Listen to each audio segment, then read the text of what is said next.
Hello, this is QWERTY, and today I will be walking you through the process of preparing your map for release.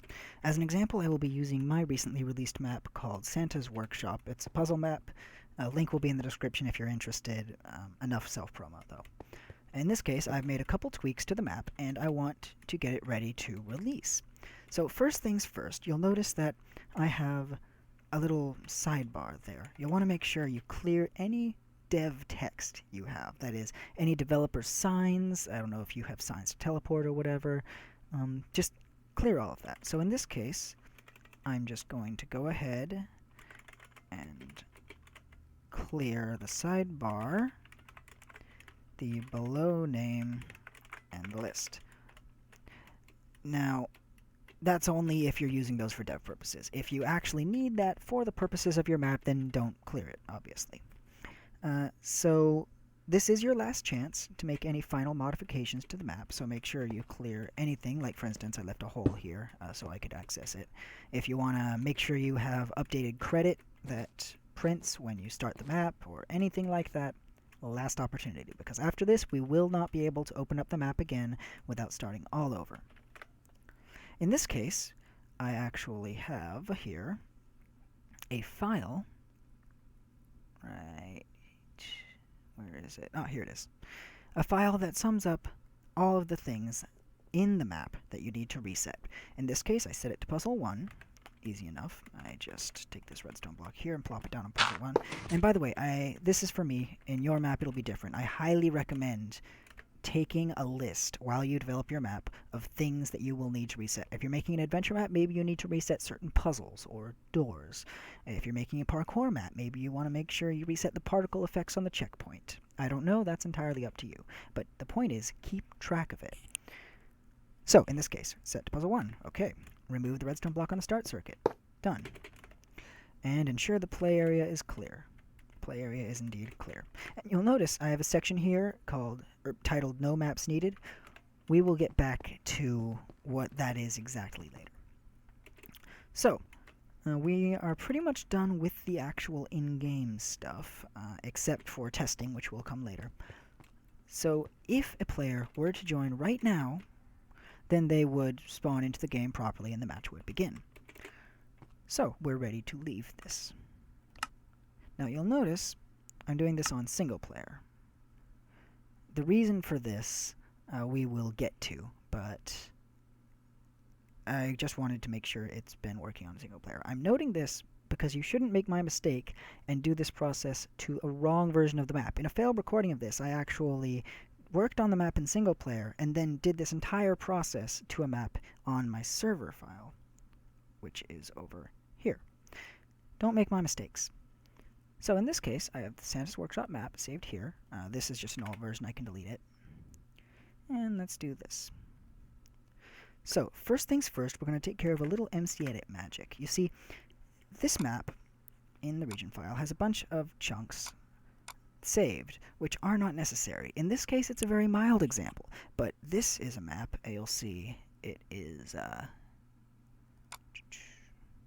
some ridiculous file size, right? The region size alone, if I just check the properties here, is 90 megabytes. Don't release a 90 megabyte map if you can't help it. I don't have time to run this filter on this map, which, in case you're curious, reduces it to 42 megabytes, but I do have time to run this on Santa's Workshop. So, the filter in question is called Blow Chunks, and it deletes unused chunks.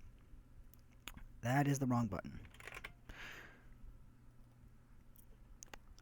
It does take a while, so I'll most likely be skipping through this. But, there we go. Let me just make sure I'm opening a level in the correct, there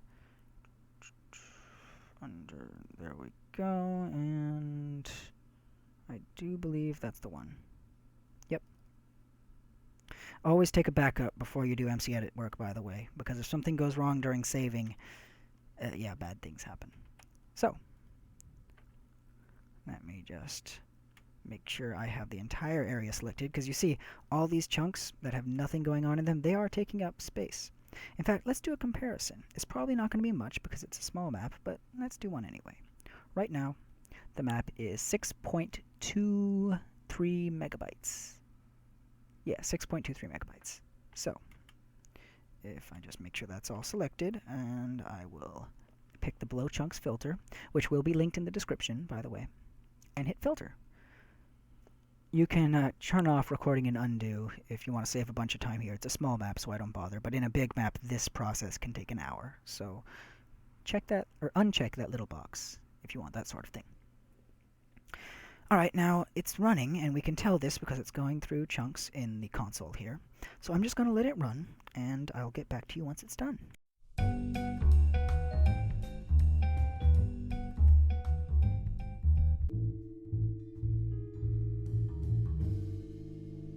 Alright, looks like the process is done. You can see here it's no longer running. And you'll notice it doesn't seem to have taken effect, but that's because the way this filter works, I actually have to... Oh, whoops. I actually have to reload in order to see them. After saving, of course, after saving. And you'll see all those extra chunks are now gone. The fat has been trimmed. So, next step, we will be leaving MCEdit. And I'm just going to update the backup here. Always take a backup. And we'll be dealing with the file itself. Now, this is where things get interesting. You see, there's a few things we're going to need to modify here. First off, deleting the temporary MCEdit files. In this case, you would delete it from here too, but in this case I don't actually have a nether or an end, so I can just delete both of those. So, I'm just going to go through this down the list, I guess. First off, you're going to want to make sure that your stats page is clear. This keeps track of stats for individual players. It's just kind of sloppy, honestly. It won't affect your game much if you leave it in. It's just a little sloppy. Oh, I almost forgot. Actually, no. Let's save that until after it's done. So, region file. You'll see nothing strange there. Players.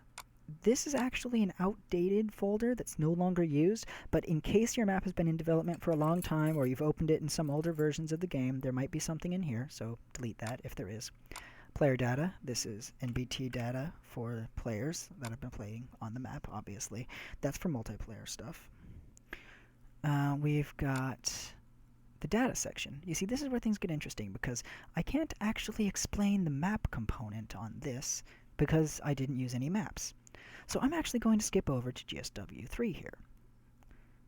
Now in GSW3, under the data section, you'll notice there's a whole bunch of map files, and this is because I used a bunch of MapIt.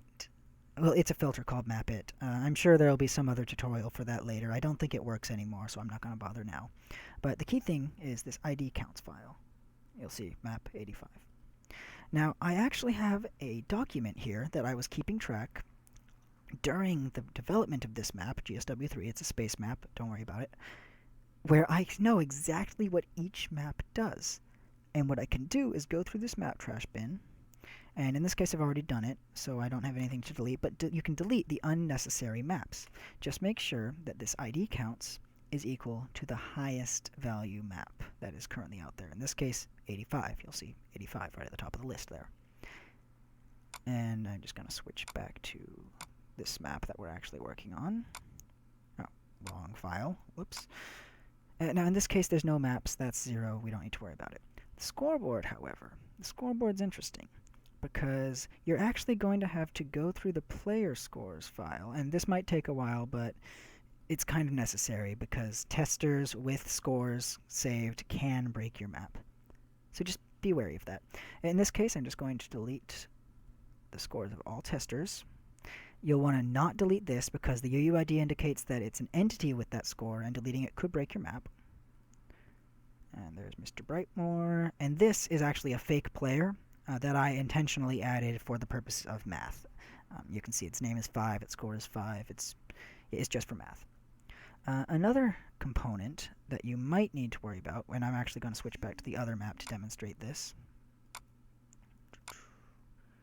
Lots of switching around.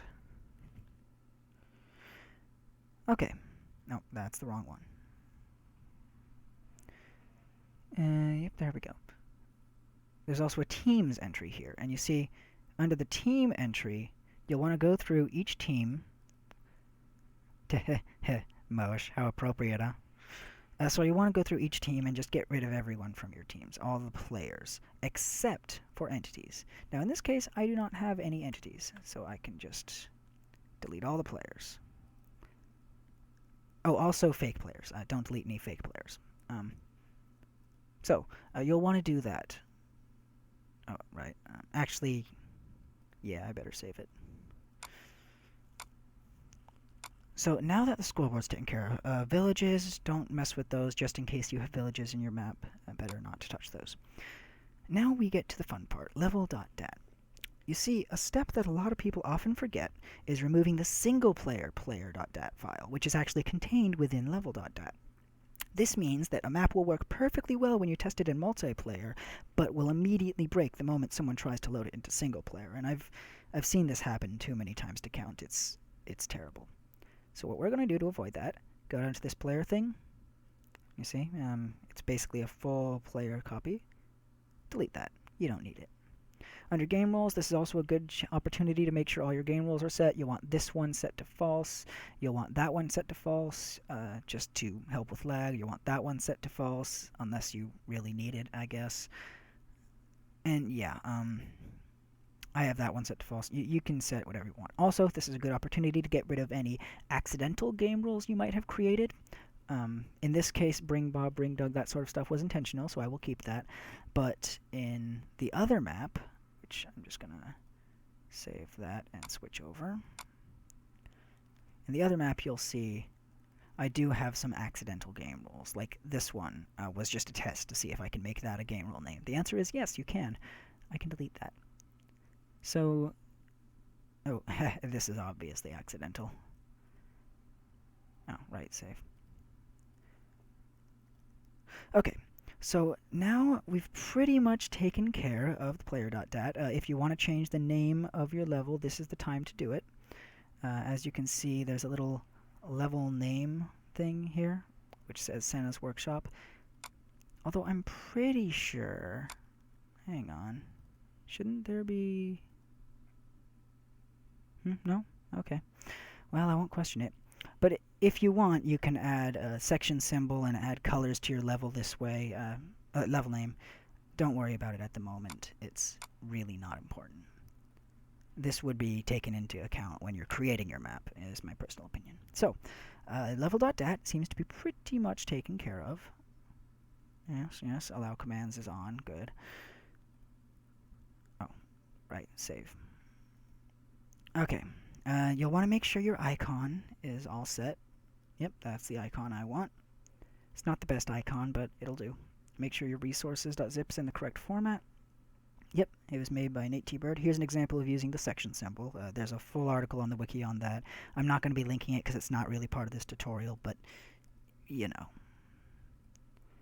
So, pack.png. Oh, right, duh. In this case, the pack actually doesn't really need an icon. But, you know, it's using Nate T. Bird's default icon, so whatever. I leave the resource pack to him in this case. And you'll also want to take a copy of this. Because this is the final version of the map, you'll want to take a copy Santa's Workshop RP for multiplayer players. Because in multiplayer, resources.zip does not work. And in Realms, you can't even get it to auto-download through the settings page. So, yeah, you'll definitely want to take it back up. Alright, so now that we're done toying with that, we take one final backup of here. Yep, okay, so that's all taken care of. Just double-check. Temp files deleted, yes. Now that that's taken care of, let's take a look at the file size. Still 6.22 megabytes, but this can make a much bigger difference with a bigger map. This is a very small map, so you don't really have to worry about that for this map. I'm just using it for demonstration. So, now, we have that. Actually, in this case, I'm going to take the backup in a zip. I use 7-zip. You can use whatever you like. I mean, you can use WinRAR for all I care. Alright, and now we have a backup. This is where the fun part comes in. You're going to want to do a final test. Make sure you got everything on the list. Make sure everything is all right. We're taking a backup because once we go into the game, that'll mess up all the player file preparation we set up and all that jazz. And we don't want that. So, I have this up on a server because you're going to want to test it for the reasons mentioned earlier in both single player and multiplayer. So let's just let this load up. There we go.